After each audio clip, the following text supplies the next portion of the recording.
is the boss. Won't be seen tonight, so we can bring you a very special episode of the Gen X Files. Welcome to the Gen X Files. I'm Jim. I'm Adam. And today's show is all about Tremors. Oh, baby. What a great, fun movie. Such a silly movie, but it's so good. It does the thing that, for me, makes a classic horror movie, which it concentrates on the cast rather than the monsters. Characters. And the characters are all super interesting. Yeah. They're all very unique. Plus, it's got one of my favorite things in the world, best buddies. Yeah. And what a great chemistry. Just living together in a weird shack. Just such a fun movie. It's got that Stephen King thing of like really getting to know the characters before hits the fan. They don't. It kind of follows that same like Alien kind of like you don't see the monsters until way further into the movie. Yeah. And then when you do, it's just balls out like, all right, here we go. Yeah, it's like an adult game of the ground is lava. Yeah, yeah. Which is so cool. It's just there's so many neat little things about it that make it so much fun. This month we are doing 90s horror. Yeah. We did 70s horror. It's going to be good, yeah. We did 80s horror. Yeah. So now we're doing 90s.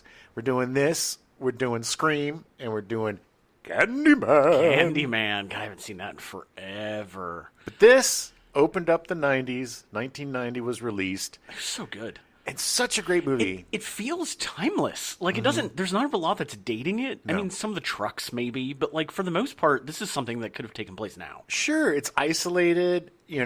Cell service probably wouldn't work. They did a really good job. Well, yeah, definitely no cell service, yeah. They did a really good job with the gummers, making preppers that are actually likable. It's like all the characters are quirky and weird, but none of them are dislikable. All of them are I mean, if that movie was made today, Burt Gummer would just be a complete asshole. Sure. And it's like, he's not. He wants to be prepared. And that's one of the reasons why I love this movie, is they don't go typical BS roots of like, I don't believe this is happening. This isn't happening. Or, that's my all of the least favorite tropes, writing trope. All the crappy tropes in horror movies. It really kind of zigs when others zag, and it just is a fun ride. It's so much fun. It's been a little while since I've seen it. I do watch this more than most horror movies. It's probably been a good 10 years, maybe. Yeah. But just watching it again was so much fun. I remember distinctly with Kevin Bacon of like being like, this is so not him at all. Like, it's so against his type. And, it's so good. And he's so good. Good. At it, yeah. Just little moments, his reactions. Yeah.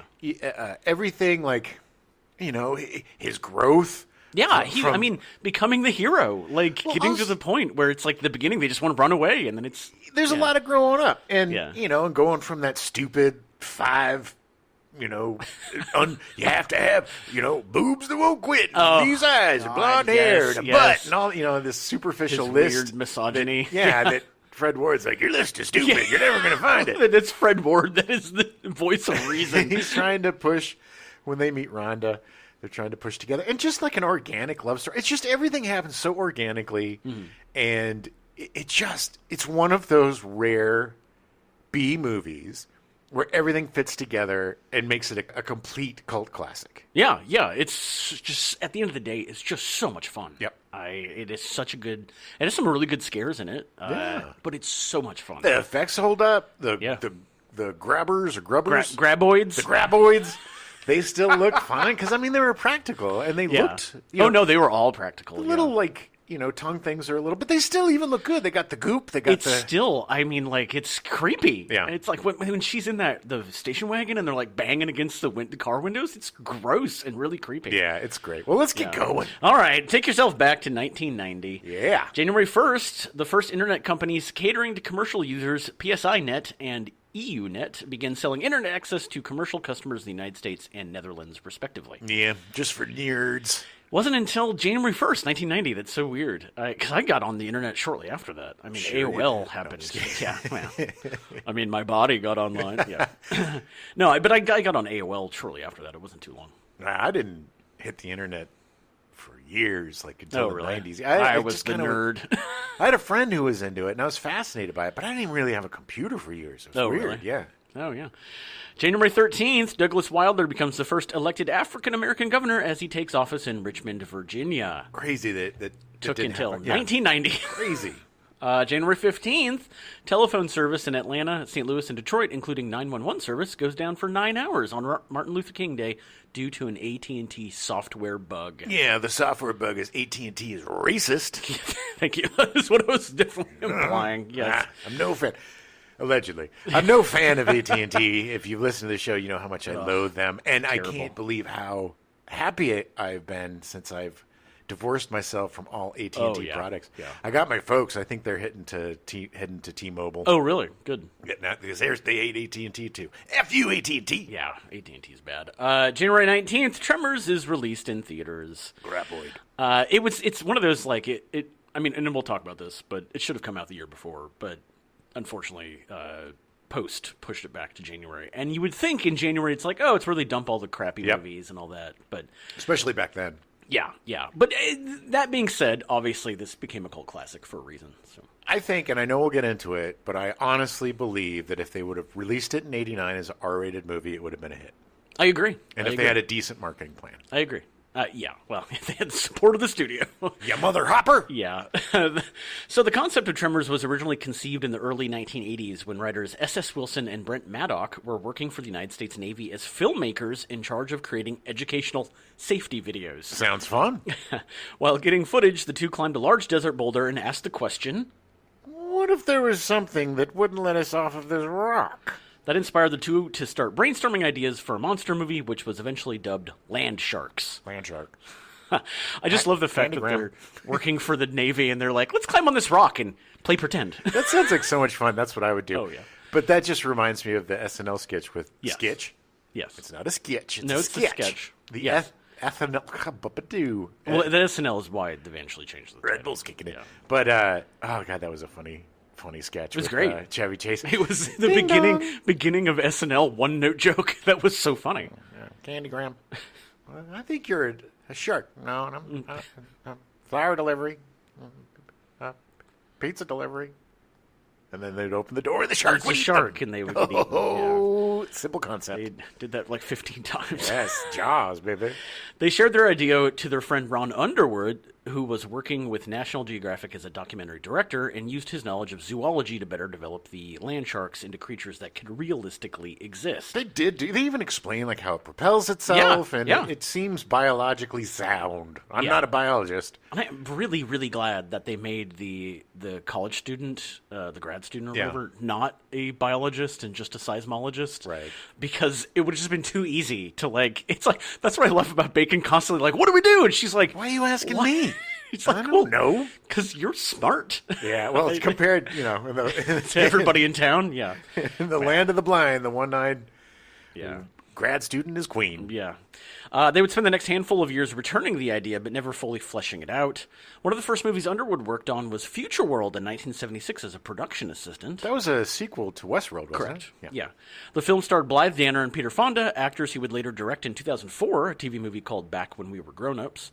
During the filming of Future World, one of his tasks was to babysit a young Gwyneth Paltrow while her mother, Ms. Danner, was shooting. Ugh, boy. Oh, Even boy. back then, she couldn't stop about talk. Okay, I'm just going to Nope, say that. I know what you were going to say. Say that. She wasn't making candles back then, Adam.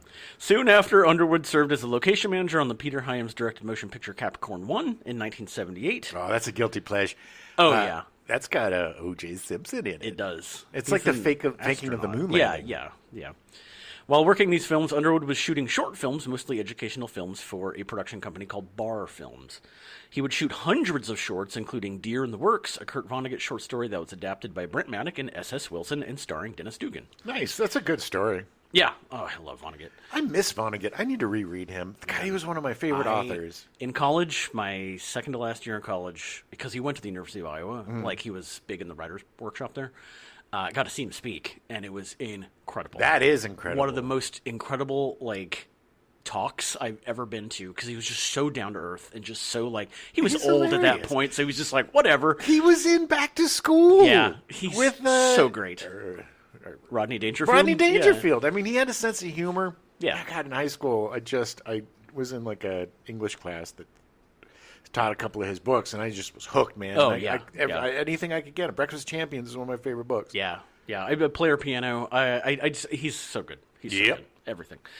Maddock and Wilson met in 1975 while working on a short film that Maddock wrote and Wilson directed called Recorded Live. Maddock and Wilson would hit it big in 1986, writing the screenplay for Short Circuit. Number 5 is alive! Oh, man. I was so mad at that movie for that line because they put it in the trailer, and it wasn't until literally the last line of the show. I say that every time you mention it just to elicit that response from God. The film was a surprise hit, grossing $40 million off a $15 million budget. Short Circuit also spawned a sequel in 1988 that was written by Maddock and Wilson, but didn't perform as well as the original despite better reviews. I don't even remember what the sequel was about. I don't either. I think he gets a job as a short order cook, and then... Really?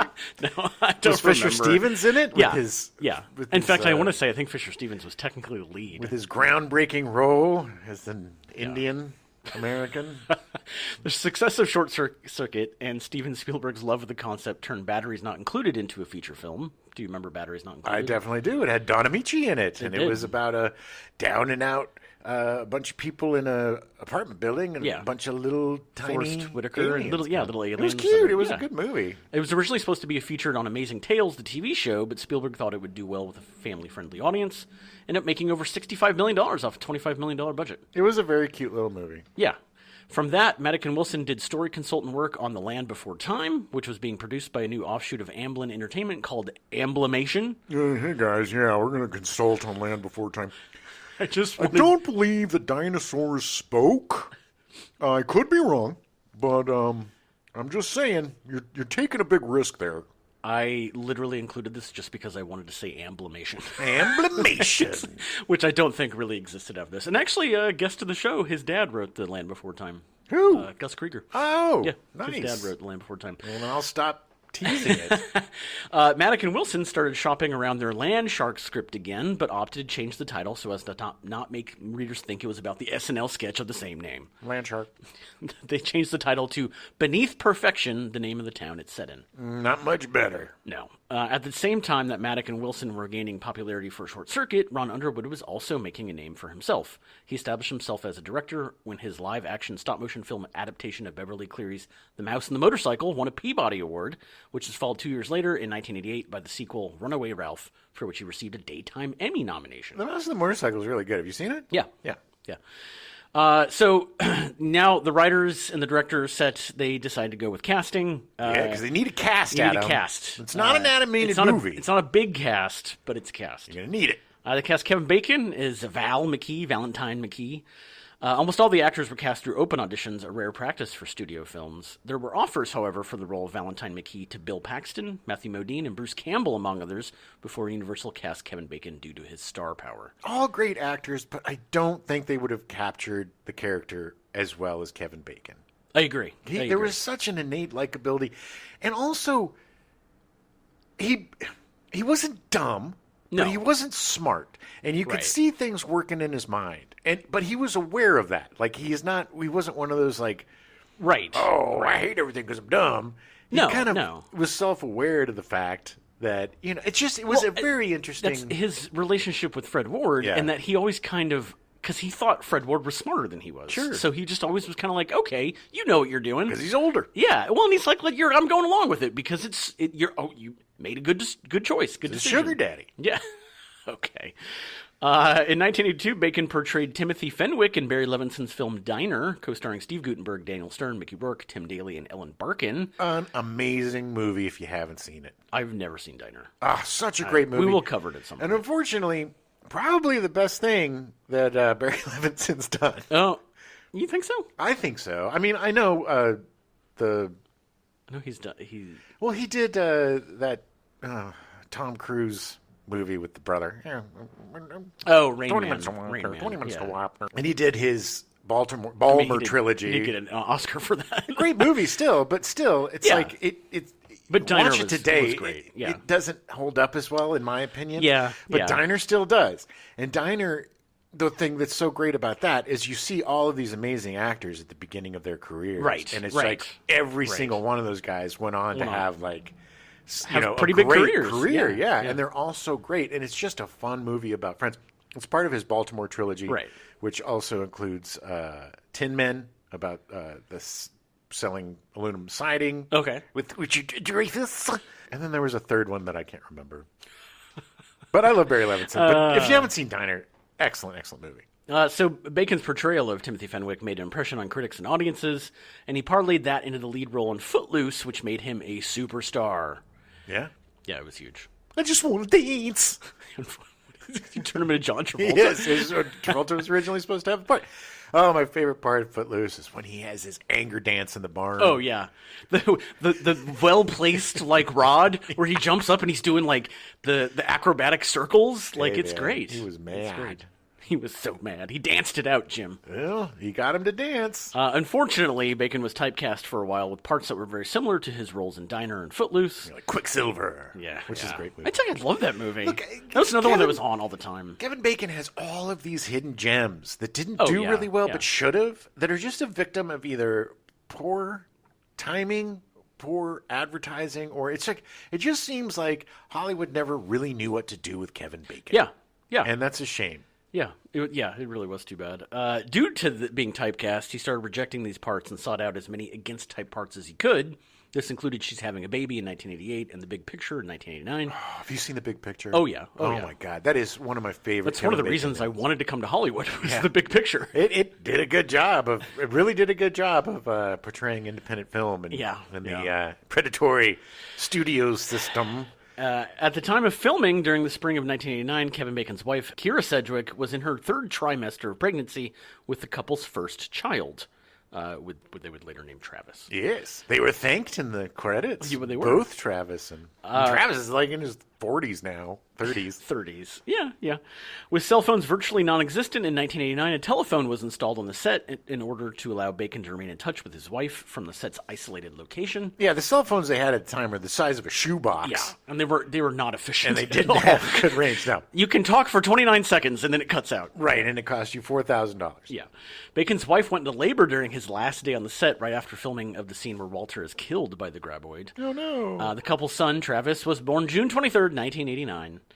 The stress of a pregnant wife and being in the middle of nowhere led Bacon to resent being in Tremors, only agreeing to do it because he needed money for his new marriage and upcoming newborn child. Probably had a lot of anger issues back then. Yeah. Well, I mean, his career wasn't... I'm sure everything you just said about Yeah. Bacon and all this, it's like, I'm sure he was internalizing all Well, of he's that. complained about that, and rightly so. Look, I mean, he's had all of these films that were supposed to be huge, like The Invisible Man or this or that. Hollow Man. Sorry, yes. You know, and unfortunately, not great movies, but he's always great in them, and I think he got, like you said, like he got really frustrated, and then was like, F it, I'm just going to be Yeah. a supporting actor, do whatever. When the film was not financially successful, Bacon feared his career was over, and in following years would refuse to acknowledge the film's existence and even called it the... Worst thing I ever did. However, Bacon would eventually come around to Tremors, calling the filming of Tremors to be... The single most fun I ever had making a movie in my entire career. in 2012, and later admitting in a 2020 interview... When I was making Tremors, I was very depressed and at a low point in my life, and I kind of blamed Tremors for all of that. I was bitter against it. I thought I was a career killer. I never watched my movies more than once. Some of my movies I've never even seen before. I have no desire to. But I've watched Tremors a dozen times. I love it so much. And I spent years trying to capture the same energy we had on the set of Tremors. It's one of my favorite films of all time. He came around. Well, he's Tremors smart. won him over. Well, because it really is. Yeah. It's strangely enough, it's probably one of the most nuanced performances he's ever given. Oh, agreed. And I think he Agreed. was given the freedom from the director to really develop that Yeah. and develop a relationship with Fred Ward. I mean, it's just, it really gave him a lot to work with in his wheelhouse. Yeah. Which is being charming and just an amazing actor. It's just... Yeah, his growth and change in this movie is so subtle and so good. By the time you realize he's becoming the hero, it's like, Yeah. oh, this all makes sense. Yeah, it's just it's great. It's so good. Obviously, it did not kill Bacon's career. He would be nominated for 4 Golden Globes and 5 Screen Actor Guild Awards, winning a SAG Cast Award for Apollo 13. He's great. In 2009, he would appear in Taking Chance, a TV movie that won him a Golden Globe Award for Best Actor in a Miniseries or a Motion Picture made for television, and a Screen Actors Guild Award for Outstanding Performance by a Male Actor in a miniseries or television movie, as well as being nominated for an Emmy. Damn, was that about, like, kidnapping or something? No, I don't remember. I don't remember what it's about. I think it's a military thing. I think it's a military movie. In true Kevin Bacon fashion, he has 4 projects coming up in the next couple of years. Great. A remake of The Toxic Avenger from 1984 with Peter Dinklage as the Toxic Avenger. That just came out. It's coming out soon. I just read there was a review of it. It's coming out soon. The trailer just dropped, from what I recall. I think it was just a couple days ago. A cameo in Leave the World Behind from Sam Esmail, who created Mr. Robot, being released on Netflix in December of 2023. All right. An unknown role in the upcoming Beverly Hills Cop Axel Foley, also set to be released on Netflix. I'm going to guess bad guy. Possibly. He does a good bad guy. He does. And he's also going to be in Maxine, the 3rd and final installment of the X trilogy following X and Pearl, all written and directed by Ty West. Oh, that's awesome. Have you seen those movies? No, not yet. Since October's here, I'm gonna watch them. X is great. It made me want to see Pearl because the character of Pearl in X is really exciting. I liked X so much because it really captured that 70s horror vibe, unlike anything I've seen recently. It very, very much reminded me of the original Texas Chainsaw Massacre. Oh, yeah, yeah. I can totally see that. Yeah, yeah. And it's got Jenna Ortega, and it's really good cast. I'd highly recommend it, especially for spooky season. Yeah, yeah. So Pearl wasn't as good? I haven't finished. Oh, you haven't watched it. Okay, gotcha. Pearls? Gotcha. I haven't seen Pearls. Pearls. But I think they're both on They're on Showtime. Which is now Paramount Plus. Well, yeah. Technically Paramount Plus if you pay extra. Sure. You don't, yeah. But yes. I plan on watching on Showtime. Fred Ward was cast as Earl Bassett. Oh, I love Fred Ward. So good in this movie. Jack Palance was considered for the part of Earl Bassett, but Ron Underwood was too afraid to reach out and ask if he was interested. I'm too scared to ask him. Plus, he's 1,000 years old, and I don't think he would have been good for the action. Wouldn't have made any, because then there definitely would have been sugar daddy vibes between Bacon and Palance. It would have been a different movie, but God, Fred, I can't imagine anybody but Fred Ward playing that part. Totally. Fred Ward's father was an alcoholic criminal who was repeatedly imprisoned, and his mother left him when Fred was 3. Good Lord. Terrible childhood. He was then raised by his grandmother until his mother had rebuilt her life and remarried a carnival worker. All right. Okay, Carney. So a few steps forward, may a step back. Hey, man, I know what it's like to lose your dad at 3, and it F's you up. Yeah. Before acting, Ward spent 3 years in the United States Air Force. He was also a boxer, breaking his nose 3 times. Yeah, well, you could definitely see it. And he worked as a lumberjack in Alaska, a janitor, and a short order cook. God, what a cool dude. He just was like, whatever I got to do, I'm going to do it. He just reminds me of the 70s drifters, like the Hulk and stuff, just going from town to town, washing dishes and stuff. So we need a movie about Fred Ward. Yeah, we do. Becoming an actor. But nobody could star in it except for Fred Ward. Yeah. He studied acting at New York's Herbert Berghoff Studio after serving in the U.S. Air Force. His first major role came in the Clint Eastwood vehicle Escape from Alcatraz in 1979 as fellow escapee John Anglin. Great movie. Fantastic movie. Great performance. Ward played a violent National Guardsman in Walter Hill's Southern Comfort in 1981, starring Keith Carradine and Powers Booth. Ooh. Which I've never seen. I've seen, Southern don't Comfort? remember. His first starring role in a motion picture was Time Rider, The Adventure of Lyle Swan in 1982, about a cross-country dirt bike racer in the 1980s who was mistakenly sent back in time to 1877. Such a cool movie. Have you seen that movie? No, but it's on my list. It's on YouTube, I think, so it's like I've got it on my list. And if I'm remembering correctly, he's got this rad, like, red kind of motorcycle suit on. Yeah. And I think he has like an Uzi or a Mac-10 that he brings back to 1877 and kind of like turns the tide on. Wow. It looks so bizarre. I could be wrong. It's been years since I've seen that movie. There was a spate of these movies where people suddenly were in a time period they weren't supposed to be in. He's another guy that didn't really get his due. Yeah. Remo Williams was such a good movie. Yeah. The Adventures of Remo Williams, The Adventure Begins, or whatever it was Remo called. Williams, The Adventure Begins, right. Yeah. Another problematic performance by Jeff Gray playing an Asian man. But other than that, such a fun, great movie. And Fred Ward was such a likable, tough, but soft. You know, there's so many layers to him. He had a crusty exterior, but a nice soft middle. Yeah, exactly. But his looks gave him that like old school Bronson, tough guy of the like 60s. You know, but he had that soft little middle. So, Time Rider was scored, produced, and co-written with director William Deere by Michael Nesmith of the Monkees. Okay. Because, Michael Nesmith is a weirdo. Michael Nesmith, his mother invented whiteout, and he was a rich, rich man. There you go. That it directly explains why he would make Time Rider. Well, he was also a prolific producer. He was. I know. He did. He ended up producing... Arrow. The John Cusack movie. Hot Pursuit? No, with them as the record producers. God, we covered it. The record producer. Tapeheads. Tapeheads. Michael Nesmith was the reason that Tapeheads existed. Yeah, and also... And the Alex Cox movie, Repo Man. In 1983, Fred Ward starred as astronaut Gus Grissom in The Right Stuff, in the action movie Uncommon Valor with Gene Hackman, and in the drama Silkwood, starring Meryl Streep, Kurt Russell, and Cher. I just remember in The Right Stuff when he had the enema and they're all running around because they got to poop. Oh, yay! I'm glad that's the scene you remember. Just remember the pooping scene, that's it. In 1985, Ward played the title here in the action movie Remo Williams, The Adventure Begins, which was directed by Guy Hamilton. Great movie. The film was supposed to be the first of a series based on the Destroyer series of novels. Though the movie was well promoted and he appeared on several movie magazine covers, it only grossed about $15 million.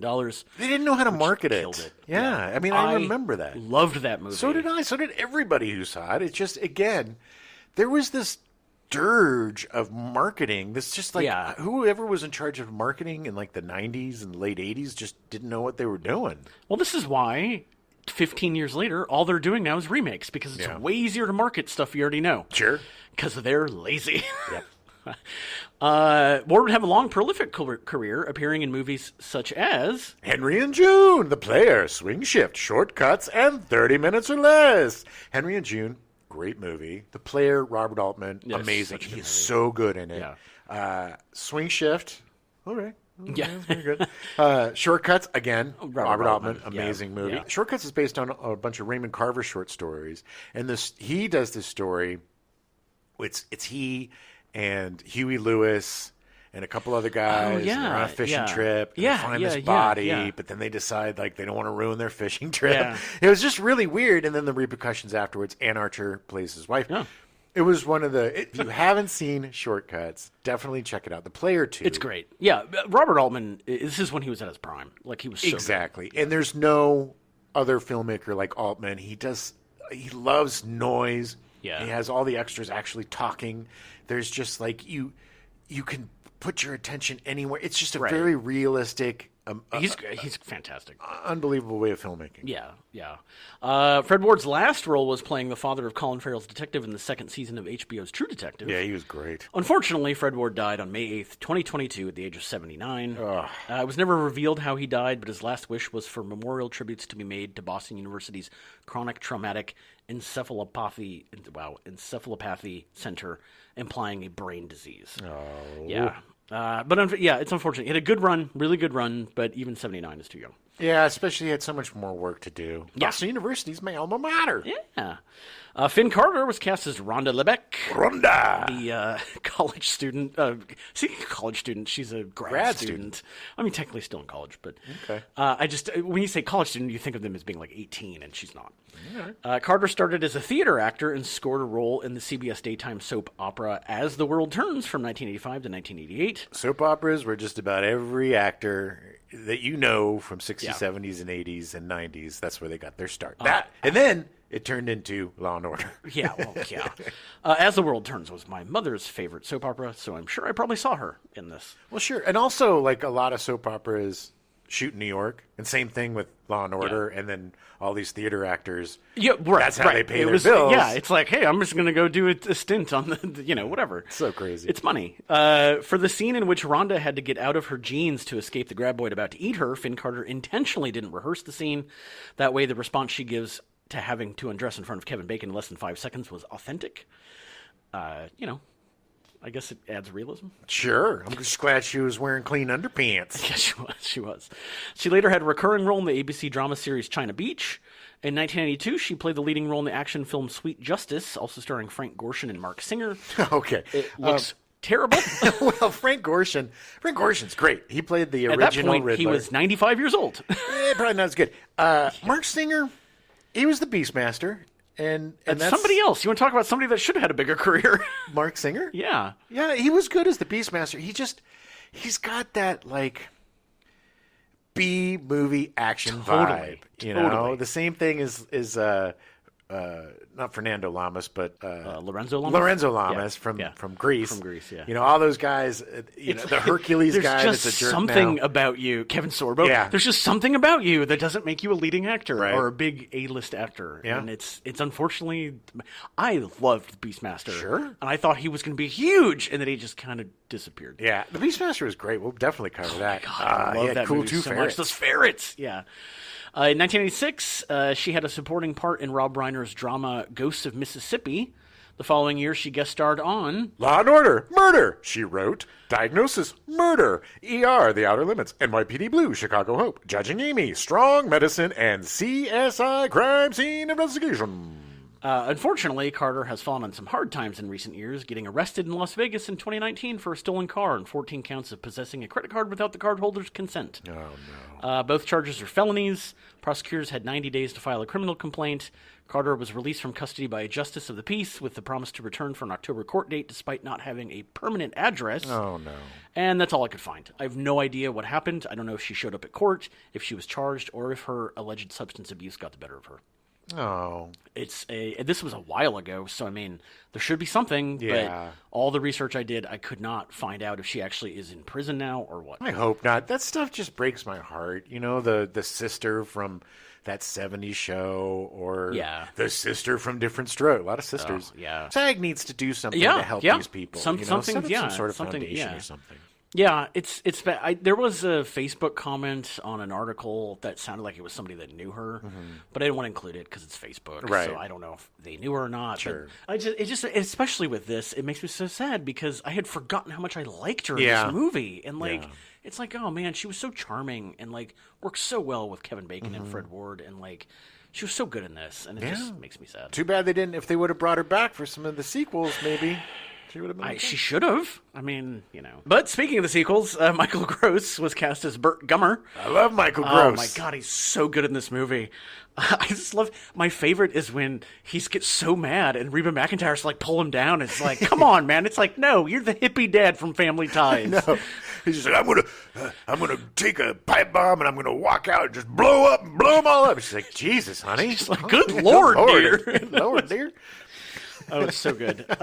Gross came to fame playing Stephen Keaton on the sitcom Family Ties for 171 episodes over 7 years. That was a juggernaut with Michael J. Huge. Fox, Justine Huge. Bateman. Justine Bateman. Courtney Cox was on it. I just Yeah. was reading about that this morning. She was like actually. his girlfriend. I think or something. later years, yeah. In fact, Gross began rehearsals for Tremors only one day after shooting the very last episode of Family Ties. Wow.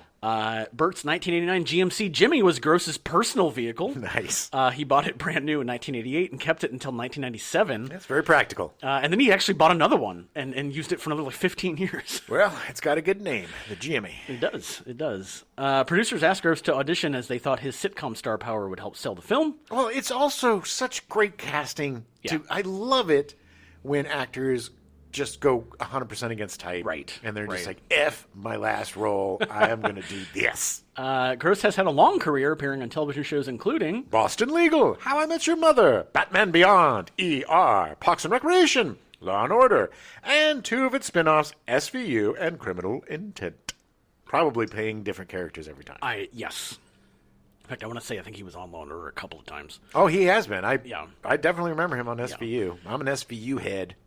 Gross is the only actor to appear in every single Tremors-related movie and TV project. God love him. He Way to just hang is on, like- buddy. And we'll talk about it more in a little bit. Well, good But for him. He found career stability. you know what else he does? He goes to a lot of conventions. Oh, yeah. And oh, man, does he make money doing that. That's great. Reba McEntire was cast as Heather Gummer, Bert's wife. The director said he was uninterested when Reba McEntire asked to audition for the film, saying he had grown tired of seeing celebrities trying to become actors, even if they cannot act, and that it was gimmicky casting. Ooh. No, well, take a stand there, Ron Underwood. However, after begrudgingly letting her audition, he was blown away by her performance and realized she was a great natural actress, immediately knowing she was perfect for Heather Gummer. See, good for him. Look, preconceived notions, and he changed his mind because he's a smart dude. But I agree with him. You know, it's like stunt casting is, it's distracting. It's an executive decision. Yeah. It's like, oh no, we got to do this. And Put Taylor Swift. It's, you know what it is? It's exactly like this stupid, the new season of American Horror Story. With Kim Kardashian. And it's like, I'm not going to watch it because of that. I will say, and I'm not a huge fan of Taylor Swift, I really want to see if she can act. Sure. Because she's got such personality. Well, Taylor Swift is actually extremely talented. Yes. And I'm sorry, but Kim Kardashian is not. Look, I've never seen an episode of The Kardashians. I don't know, maybe it's a great show. But it's a reality show. How is it a great show? I don't know. She married. It's following them around being annoying. Yeah, I don't. Anyway, there's no acting in that. That's not. You don't look at that and go, "Oh yeah, she'd be great playing Heather Gummer." It's like, okay, enough. Yeah. The year after Tremors, she starred in the made-for-television movies The Gambler Returns, The Luck of the Draw with Kenny Rogers, and The Man from Left Field, written, directed, and starring Burt Reynolds. Mr. Burt Reynolds. Which I've never seen. I need to watch that. You probably don't. Probably not. In 1996, McEntire was cast by director James Cameron as Molly Brown in his film Titanic. She would have been great. She would have been great. However, when it became apparent production for the film would extend well beyond its original length, McEntire had to turn down the part as she had already scheduled prior concert engagements. Ooh. Because she was a woman of her honor. She said, look, her first and foremost was that she was a singer. Sure. And she had to take care of her fans. You got to honor your contracts. Yeah. The role was recast with Kathy Bates. She did a great job. Who I believe did she win an Oscar for that? I don't know. Maybe. She was definitely nominated, but I don't remember if she won. Oh, put it on the pile, Kathy. Yeah.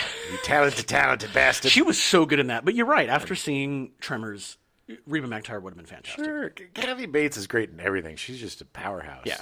Yeah. And Reba McEntire is just extremely likable. Yes. And in this movie, she was perfectly cast.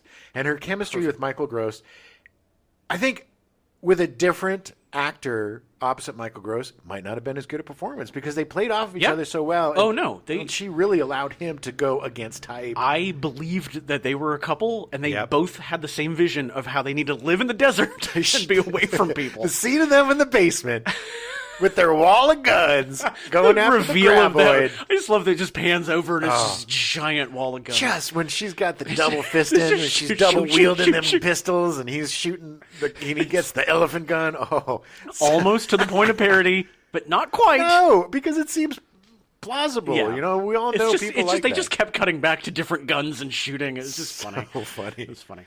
In 2001, Reba scored her own sitcom called Reba that ran for 126 episodes. Oh, yeah. I actually remember watching most of this. I Really? don't know why. Yeah. It was one of those, I was like, I think she was charming. And I was like, okay. Hey, no shame. Yeah. It was just, I think it was the right time, and I just weird happened to catch it. I know. She most recently can be seen in the Lifetime TV movie Reba McEntire's The Hammer as a traveling circuit judge in Nevada, apparently with a giant hammer. Yeah, I've seen the pictures on Hulu, I think. No, it's actually based off a real lady who, a real woman judge who was one of the last traveling circuit judges in the country. Really? Yeah. Okay. They don't really do it anymore, apparently. Bobby Jacoby was cast as Melvin Plug, which I did not realize his last name was Plug. A local boy who constantly irritates people with his pranks. Jacoby's real name is Robert Jane, who went by Bobby Jacoby as a child actor, appearing in tons of TV shows. Yeah, he did. Perfect Strangers, Knots Landing, The Greatest American Hero, Saint Elsewhere, Manimal, The Love Boat, Highway to Heaven, Murder, She Wrote, Different Strokes, Who's the Boss, T.J. Hooker, The A-Team, Cagney and Lacey, Hill Street Blues, The Wonder Years, Jake and the Fat Man, Land of the Lost, Walker, Texas Ranger, Baywatch, Tremors, and The Lazarus Man.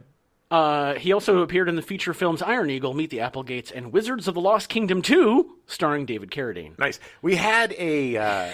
He is definitely not his brother, Billy Jane, who we thought was... Jim was like, he's the kid from Just One of the Guys, which is a great movie. Yeah. The little brother from Just One of the Guys. Yeah. So I had to look it up, and it turns out, no, he's not. his brother is Billy Jane, who also changed his name when he turned 18. Yeah.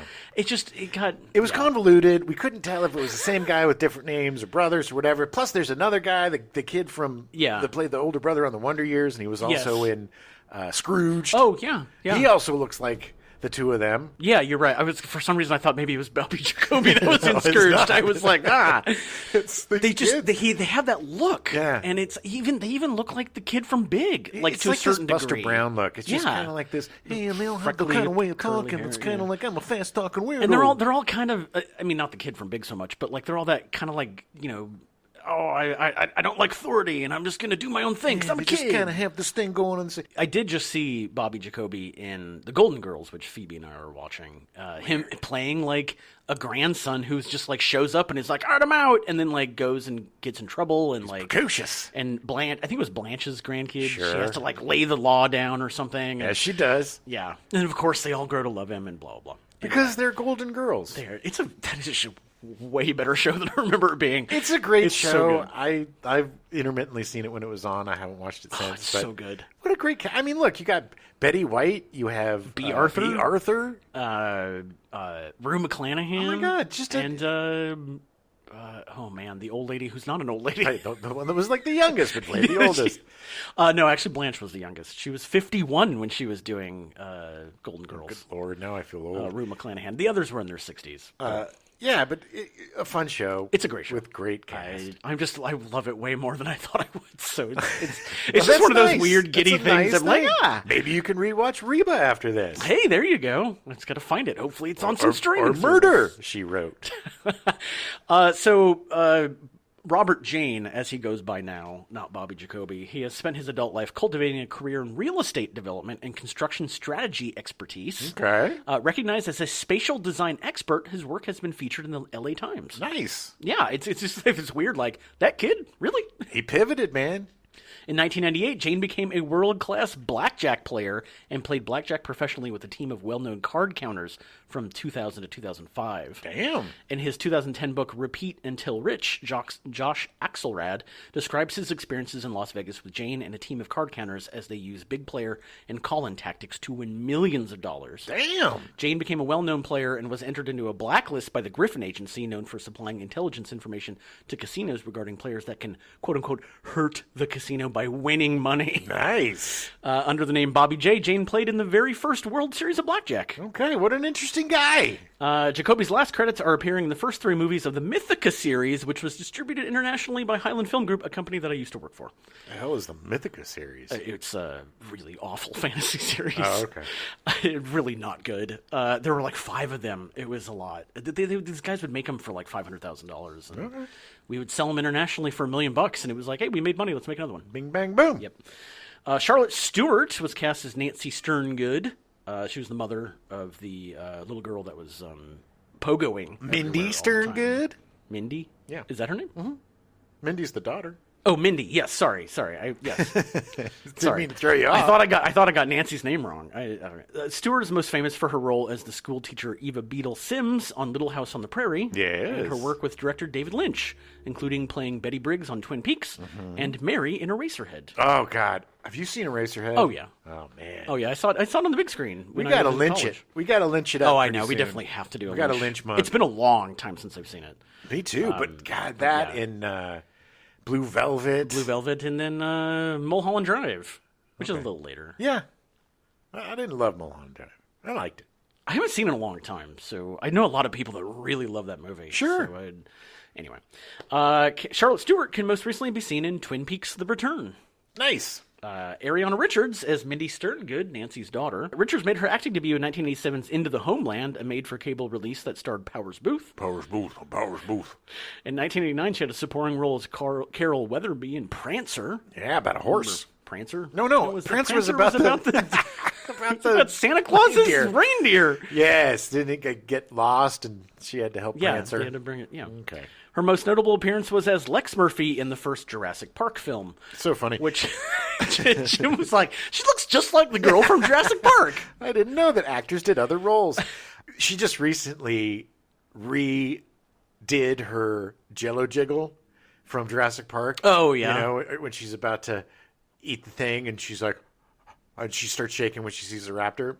She did like a side-by-side comparison as an older person. It was really great. It was really funny. She has a good sense of humor. She's been featured in other films such as Angus, where she played a high school cheerleader. She also appeared on television episodes of The Golden Girls, Empty Nest, and Boy Meets World. Ooh, you'll have to let me know when you run into her on The Golden Girls. I'm excited. She's really good. In addition to acting in movies, Richards appeared in the 1997 music video Brick by Ben Folds 5, portraying a high school student having an abortion. I really like Ben Folds 5. Oh my God, they were so good. Also, really quickly, Angus is a really great movie, too. And if you have a chance, it's a sleeper.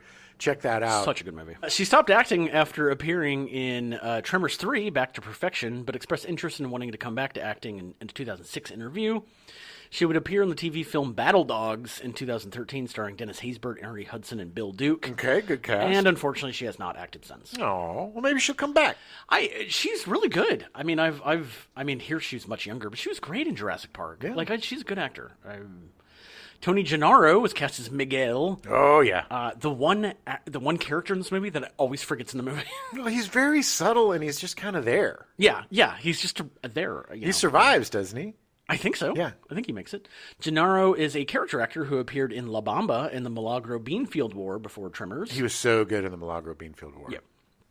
Since Tremors, he worked with Ron Underwood a number of times in Hearts and Minds in 1993, Speechless in 1994, and Mighty Joe Young in 1997. Oh, Mighty Joe Young. Yeah, we'll talk about that.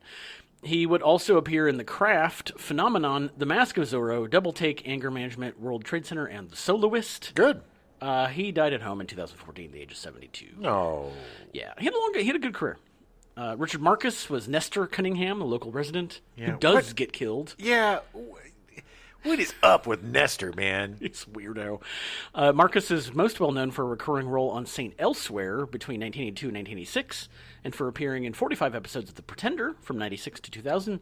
His last role was in the TV series Hawthorne in 2009, starring Jada Pinkett Smith. Okay. Yeah, he's a goon. He was I would say the weakest part of the cast. Well, the thing is they cut some scenes out between Nestor and the dude who goes up and dehydrates himself to death. Oh, right. There was a whole scene that they cut out that would have explained more of the relationship between the two of them, and old Fred. Yeah, old Fred. But anyway, yeah, that's a shame. Old Fred got his pretty much cut out of the movie. Yeah.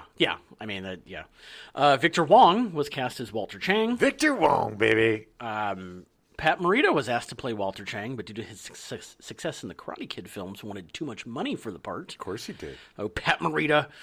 Victor Wong was eventually cast as he was willing to work for what the budget could afford. And look, no offense to Pat Morita, but Victor Wong is a much better actor. I agree. Wong appeared in supporting roles in films throughout the 80s and 90s, including Chinese sorcerer Egg Shen in John Carpenter's Big Trouble in Little China in 1986. What's going on here, Egg?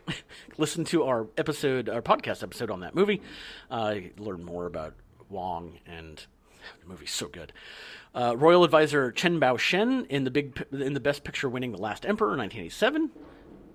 And Grandpa Maury in The Three Ninjas Tetralogy from 1992 to 1998. Tetralogy, nice pull. He also played several starring roles for independent filmmaker Wayne Wang, who described him as his quote-unquote alter ego. The guy was a powerhouse. Such a great, great actor. Such a likable guy. Yes. Had a very difficult life, but was just amazing in everything he did. Earlier in his career, Wong worked for KQED in San Francisco as an on-air reporter and later a pioneering photojournalist. Awesome. His association with Mark Rothko, the abstract painter, whom he met during his studies at the San Francisco Art Institute, saw him interact with several luminaries of the Beat generation, including Jack Kerouac, who fictionalized him as Arthur Ma in his novel Big Sur. What a life this guy's had. He's a character in a Jack Kerouac novel. That's awesome. That's crazy. And I love Rothko. He's the weird abstractness. Oh, yeah. Up my alley. In Tremors, Chang's Market was originally written as belonging to a Vietnamese owner and named accordingly, but Victor Wong said, "Well, I'm Chinese. Can we change it?" So they did. Nice. His son, musician Lion Wong, died in 1986 after being attacked by a young man while walking home in Sacramento. That's awful. Wong was asked to film the prologue scene for Big Trouble in Little China shortly after Lion's wake. Oh. After shooting the scene, Wong suffered his first stroke. Jesus. Yeah, it was bad. On September 11th, 2001, Wong and his wife spent the day trying to get news of Wong's sons, who lived in New York City. They were unharmed. Good. After she went to sleep, Wong stayed up to continue following the news. And unfortunately, he died of a myocardial infarction at some point during the early hours of September 12th, 2001, at the age of 74. Wow, I wonder, he's basically a another victim of Yeah. 9/11. Yeah, it's just sad. He was so good. God, he was so good. Yeah, 74. That's young. Yeah. Bibi Besh was cast as Megan Wallace, the local doctor's wife. She's best known for her portrayal of Dr. Carol Marcus on Star Trek II, The Wrath of Khan in 1982. Oh, yeah. Oh, yeah. Her other notable film roles were in Who's That Girl in 1987, starring Madonna and Griffin Dunn. Steel Magnolias in 1989, starring Sally Field, Shirley MacLaine, Olympia Dukakis, Dolly Parton, Daryl Hannah, and Julia Roberts. Besh also appeared in a number of television productions, including the realistic nuclear apocalypse television film The Day After in 1983. That's where I remembered her from. Please listen to our episode about The Day After to learn more about Bibi Besh. And the first season of the Jeff Foxworthy Show. You might be reading it. I did not that watch Jeff that Foxworthy? sitcom. Yes, that was him, yes. If you got a TV on top of another TV, oh, you might be reading it. In Tremors, the scene where the car is being swallowed into the soil was originally supposed to be longer, with Bibi Besh kicking out the front window, climbing on the hood, and then getting submerged in the sand, which is actually what Jim suggested. Yeah. Why doesn't she just get out? Yes. However, the effect that was used to suck the car in wouldn't work properly, and there was no more nighttime to shoot the remainder of the scene. It still So works. They just cut it down. Yeah. Besh received 2 Primetime Emmy Award nominations in 1992 for Outstanding Supporting Actress in a Miniseries or Special in Doing Time on Maple Drive. Okay. Yep. And in 1993 for Outstanding Guest Actress in a Drama Series in Northern Exposure. Yes, I remember her from that, too. She's so good. Yeah. Unfortunately, she died of breast cancer on September 7th, 1996, at 54 years old. Oh, my God. That is so young. Awful. Conrad Bachman was cast as Dr. Jim Wallace, the town's doctor. Bachman guested on many TV shows. The Many Loves of Dobie Gillis, The Rogues, Mannix, Mod Squad, Mission Impossible, Van Dyke and Company playing Gerald Ford, Spender's Pilots, The Rockford Files, Eight is Enough, Stowski and Hutch, Little House on the Prairie, Charlie's Angels, Lou Grant, Tales of the Golden Monkey, St. Elsewhere, Dallas, Highway to Heaven, Murder, She Wrote, Dynasty, Scarecrow and Mr. King, and Hunter. Scarecrow and Mr. King. It's a very different movie. Very different show. He's appeared in over 400 commercials and was Bing Crosby's stunt double in the 1966 remake of Stagecoach. That's so cool. And this is where I learned that there was a remake of Stagecoach starring Bing Crosby. Yeah. Not as good.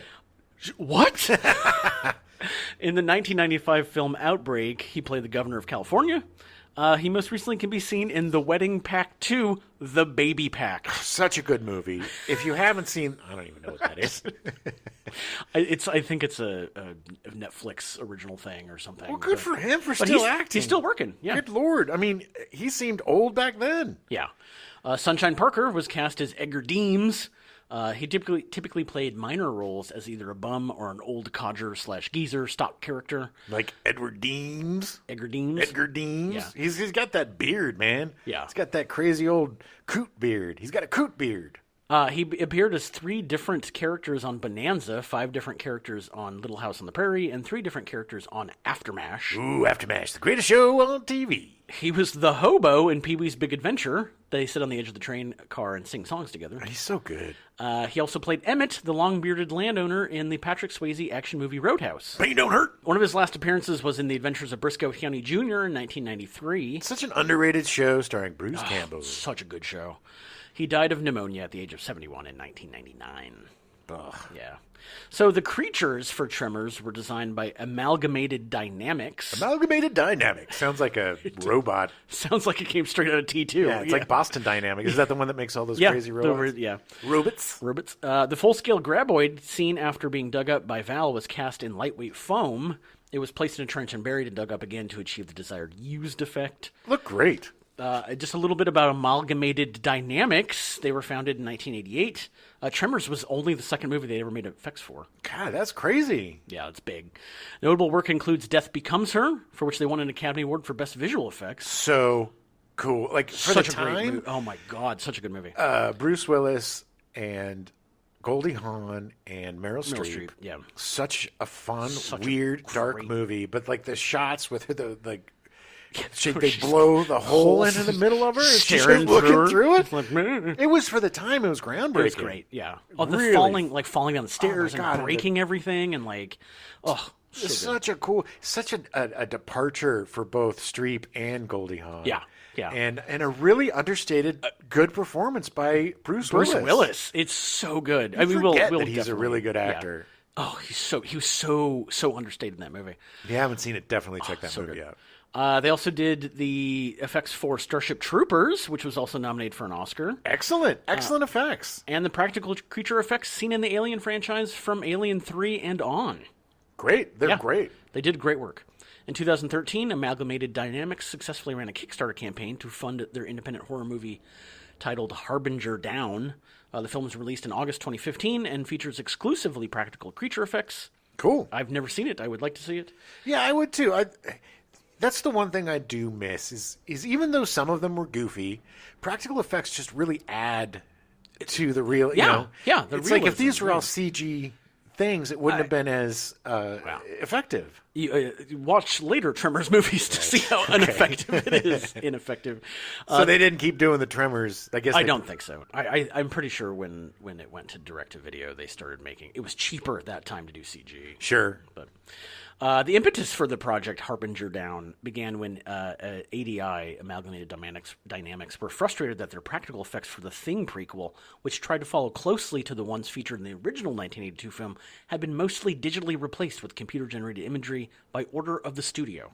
Yeah, that's bullshit. Incorrect choice. A horribly incorrect choice, because that's another thing where that movie... The practical effects in the original thing still hold up today. Yes. They're still scary and spooky and gross. And the fact that you hired a special effects company that's like, we want to do that and better, and then they're like, nah, we're just going to cover everything with CGI. Arguably the best creature effects company working today. Yeah. And they said, this is why that movie didn't do well. No, agreed. It didn't feel real. Hey, guys. Hey, it's Bob. Bob, the executive. Did you work on the thing? I did.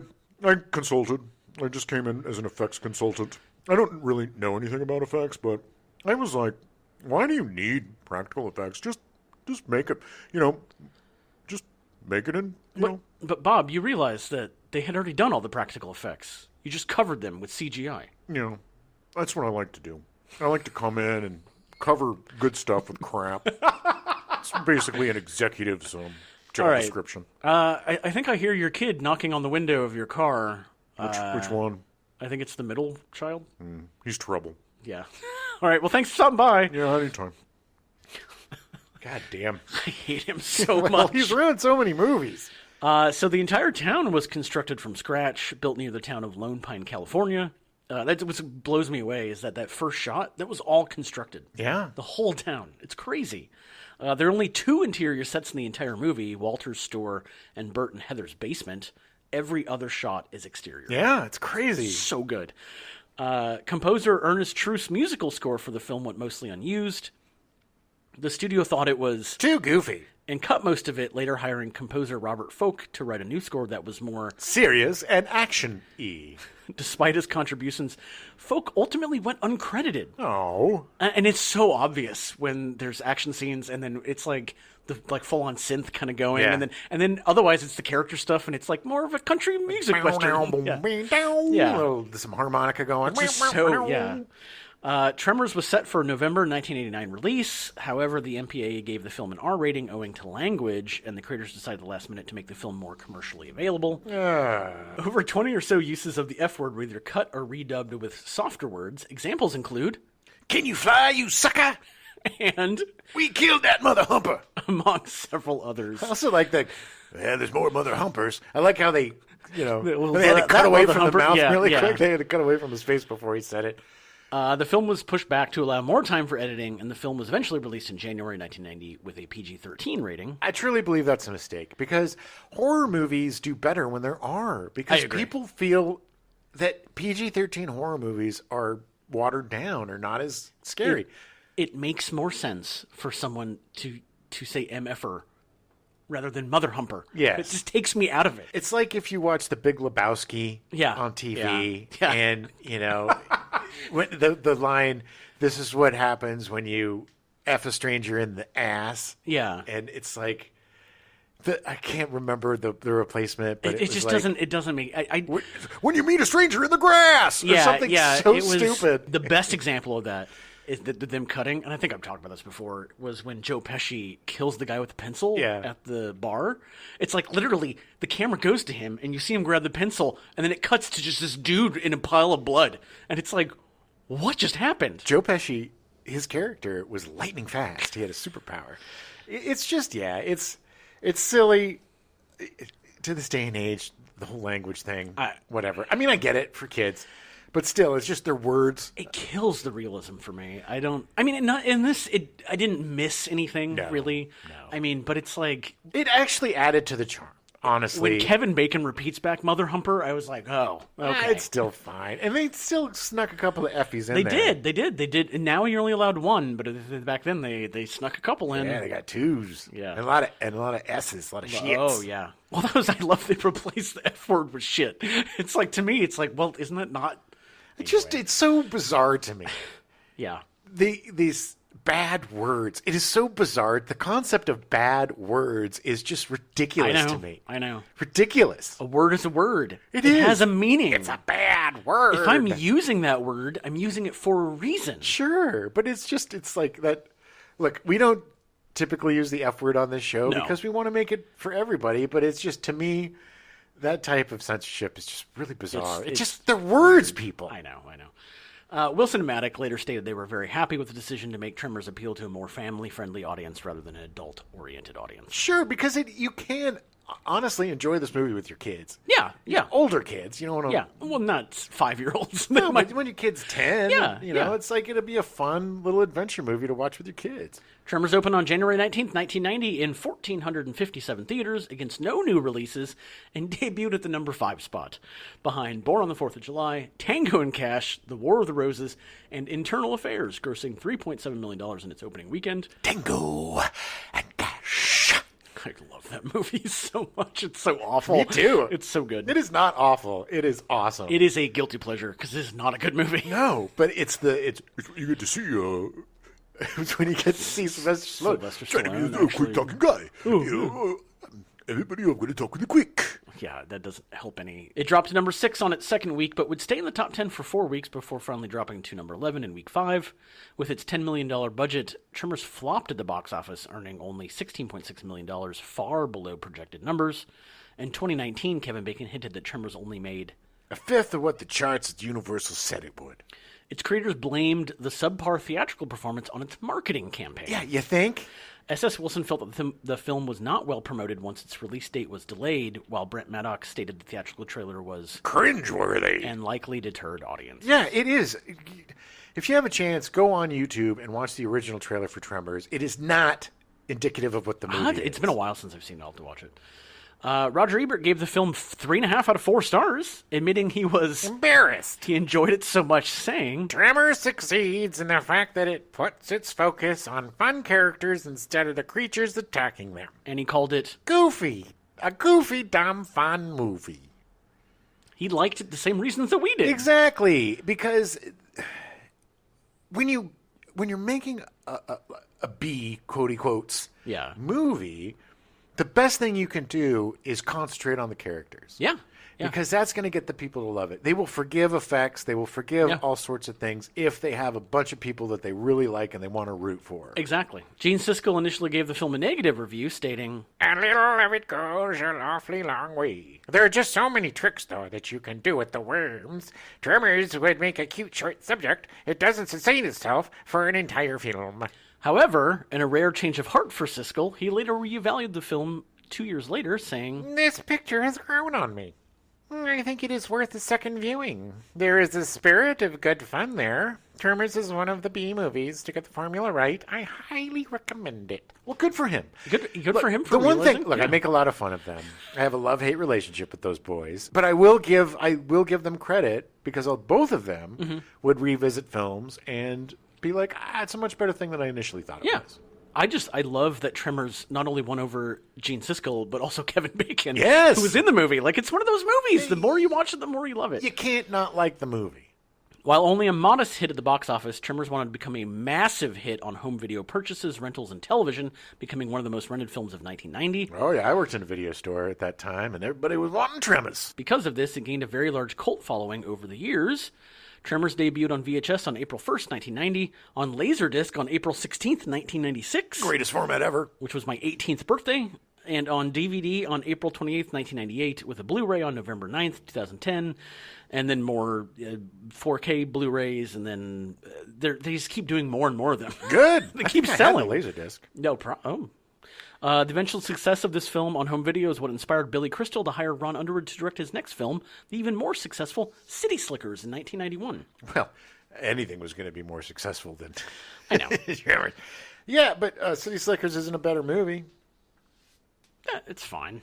I mean, it's a good midlife crisis movie of guys that are 10 years younger than either of us. Yeah, that's so sad. Crystal, who was also a producer on that film, wanted frequent collaborator Rob Reiner to direct it, but Reiner passed and suggested Underwood, who was a possible directorial candidate at the time because of his work on Tremors. Yeah, I don't want to do it. I'm too busy trying to get cigarettes out of every place in the world. Crystal viewed the movie and enjoyed it so much, he immediately approved Underwood to direct City Slickers. This is also the irony that he couldn't ask Jack Palance to be in Tremors because he was scared of him, and then eventually directed him in City Slickers. Oh my God. Okay. You were thinking of a different I was movie, thinking of weren't you? Donald Pleasance. I wasn't thinking of Jack Palance. I thought when you said Jack Palance, I thought Donald Pleasance, which I thought was a bizarre. Jack Palance would have been great as Still a little too old. and also not as charming or likable. Like he Not as likable at all. No, he's got a very Yeah. way Well, that about was him. you did Tango and Cash. Yes. Cash. I mean, and don't get me wrong, Jack Palance is great. Loved him. MFer was doing one-handed push-ups at the don't- Oscars at like 80. I don't think he would have been better as Earl. No. By Fred any means. Ward owned that part. Owned it. Yeah. Underwood would eventually direct Mighty Joe Young with incredibly advanced special effects, but cost $90 million to make and made back about $50 million at the box office. Yeah, starring Charlize Theron in one of her first starring movies. And Although that technology they used did eventually, Peter Jackson cribbed all of it and used it for King Kong. After failures of The Adventures of Pluto Nash in 2002, good Lord.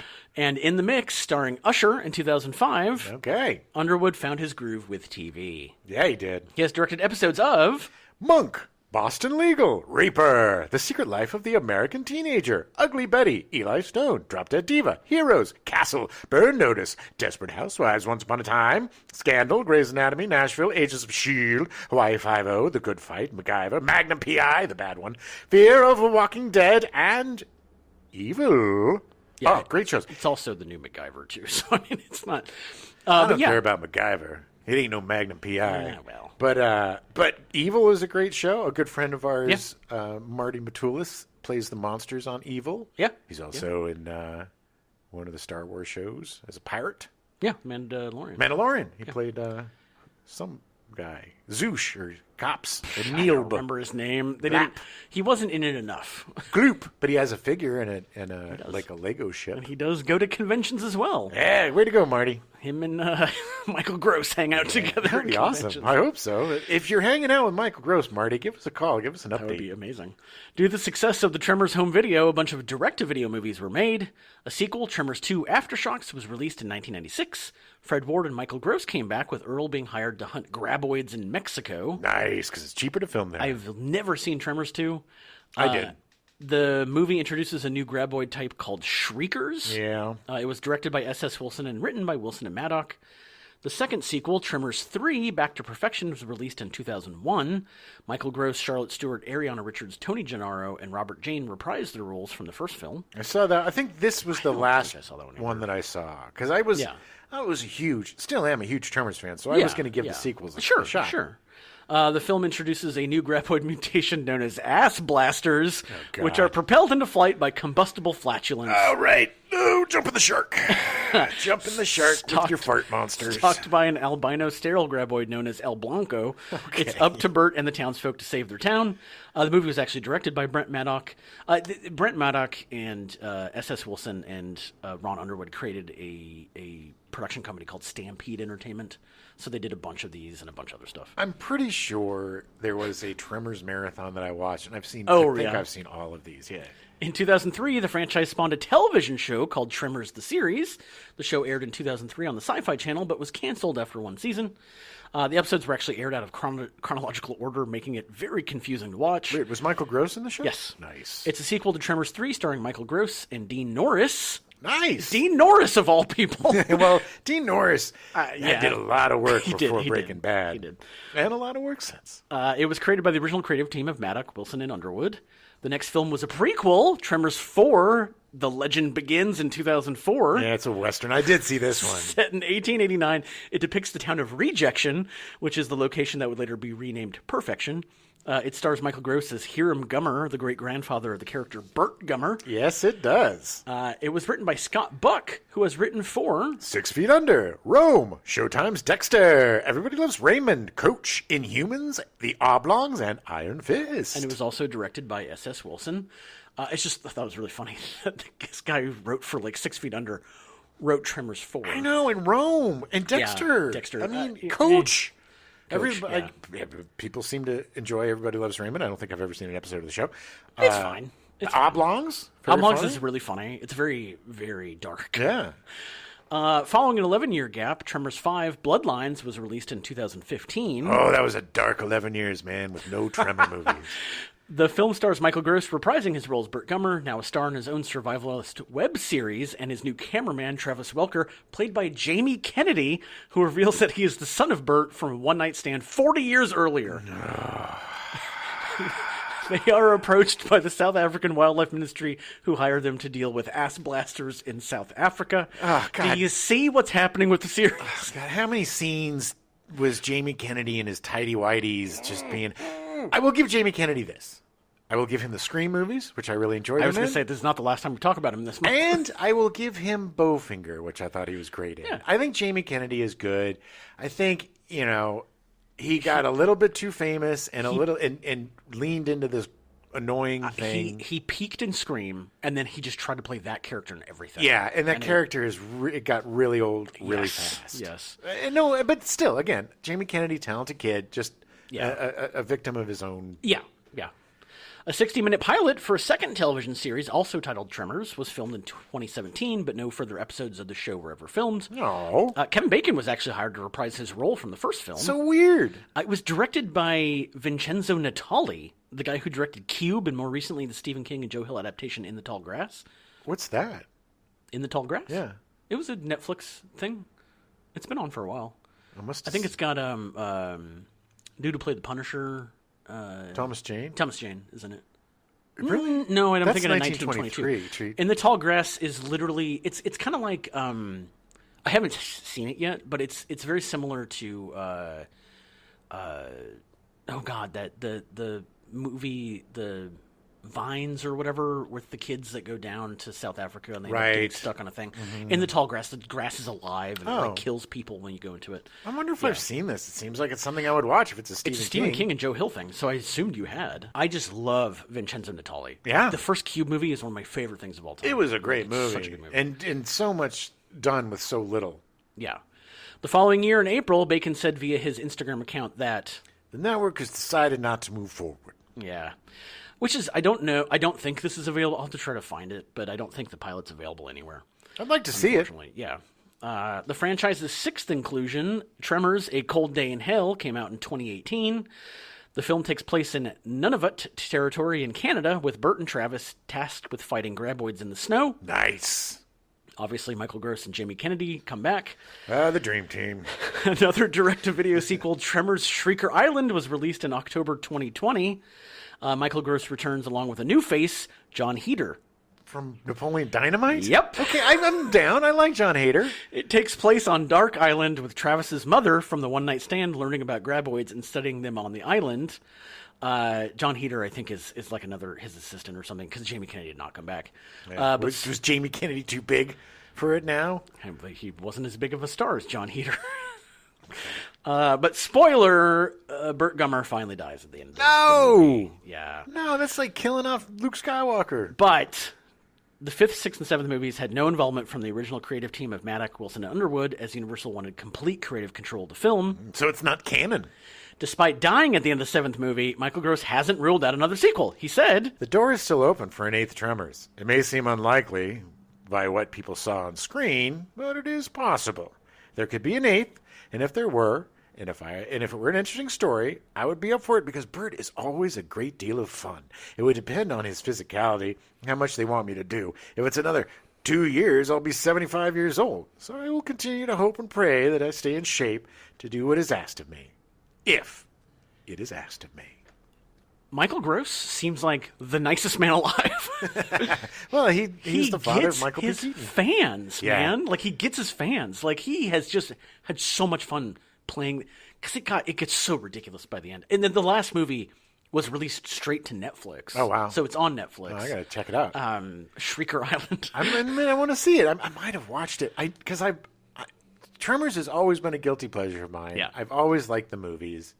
I've watched the movies. I love the original. There's none of them capture it at all. No. I think the reason why it was so successful, or cult wise, Yeah. after the debacle of not release. marketing it correctly, Theatrical release, yeah. is because it harkens back to so many things of being a child, especially the whole floor is lava concept. Yeah, where you yeah. can't step on the ground, and you have these creatures that are impenetrable. You know, there's just and they're believable, and you could see this happening. They get smarter as Yep. the movie goes. Like, Well, they've been it's- around for millions of years. I mean, or they're aliens. well, we don't know. If you haven't seen Tremors, watch it. You're gonna love It's it. so much fun. And it's also something that you can watch with anybody, Yeah. your parents, your kids. It's not gratuitous. It's not No.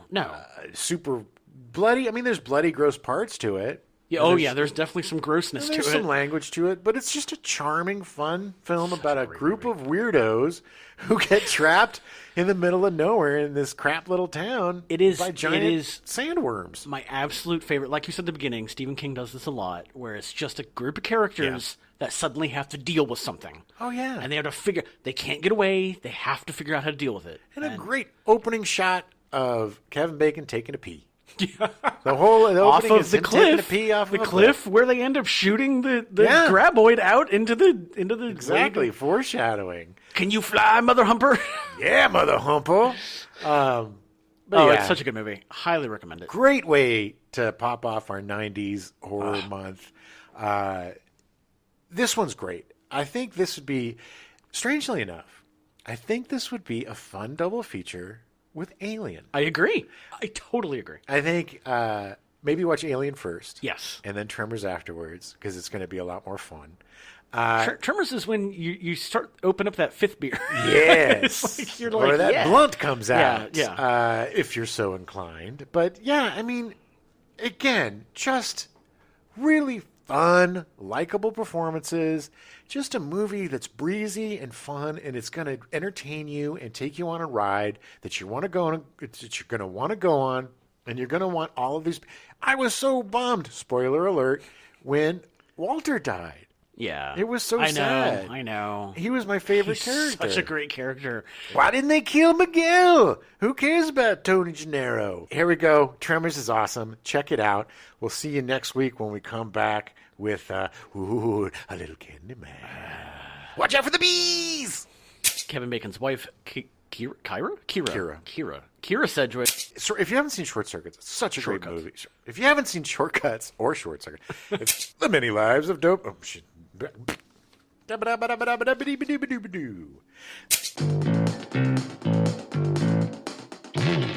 We now return you to your regularly scheduled program, Garfield and Friends, already in progress.